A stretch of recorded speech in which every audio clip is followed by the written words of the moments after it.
أعوذ بالله من الشيطان الرجيم. قل أفغير الله تأمروني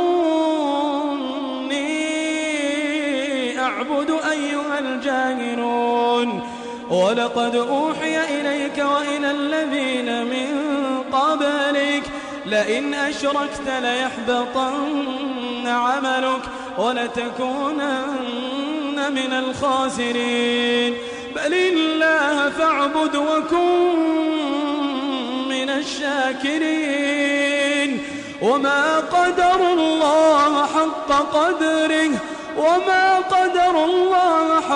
قدره والأرض جميعا قبضته يوم القيامة والسماوات مطويات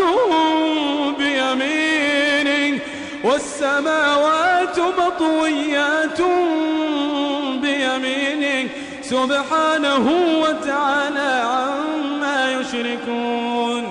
ونفخ في الصور فصعق من في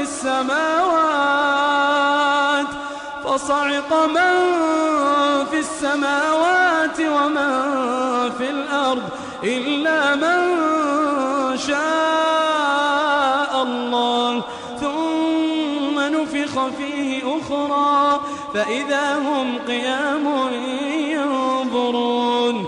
وأشرقت الأرض بنور ربها ووضع الكتاب وجيء بالنبيين والشهداء وقضي بينهم بالحق وهم لا يظلمون.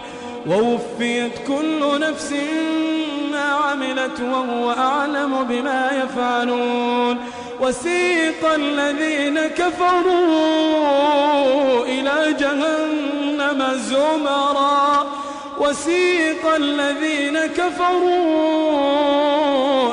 جهنم زمرا حتى إذا جاءوها فتحت أبوابها وقال لهم خزنتها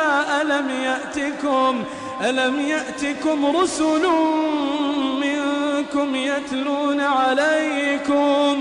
يتلون عليكم آيات ربكم وينذرونكم لقاء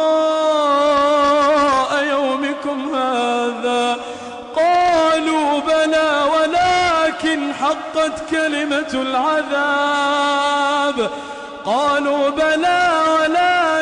حقت كلمة العذاب على الكافرين. قيل ادخلوا أبواب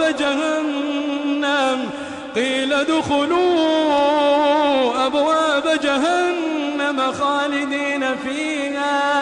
خالدين فيها فبئس مثوى المتكبرين. وسيق الذين اتقوا ربهم إلى الجنة زمرا حتى إذا جاءوها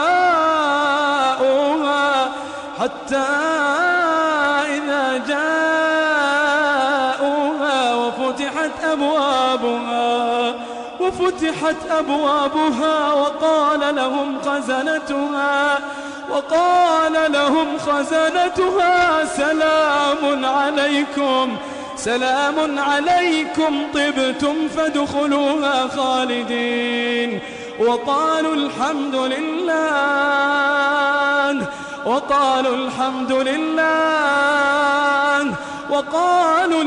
لله الذي صدقنا وعده وأورثنا الأرض نتبوأ من الجنة حيث نشاء فنعم أجر العاملين.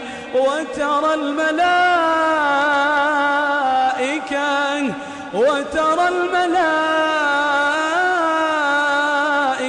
حافين من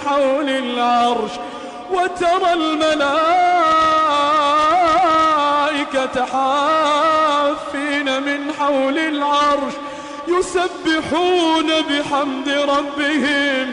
يسبحون بحمد ربهم وقضي بينهم بالحق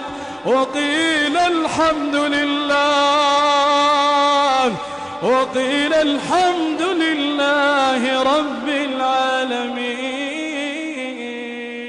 قدمت لكم هذه التلاوة من موقع tvquran.com.